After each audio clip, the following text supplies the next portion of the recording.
Oh, hi, Sterling. Like I said, you mentioned an SV. You mentioned a floor warning before an SVR, you asshats. The National Weather Service in Sterling, Virginia has issued a severe thunderstorm warning for Orange County and Central Virginia until 4:45 p.m. At 4:04 p.m., a severe thunderstorm was located over Orange, moving east at 15 miles per hour. Hazard, 60 miles per hour wind gusts. Source, radar indicated.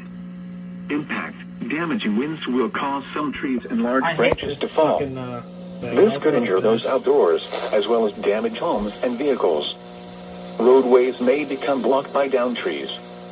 Localized power outages are possible. Unsecured light objects may become projectiles. Locations impacted include Orange, Mine Run, Rhodesville, Everona, Verdiersville, Madison Run, Locust Grove, Goldale, Thornhill, Nassans, Lower, Unionville, and Madison Mills. For your protection, move to an interior room on the lowest floor of a building.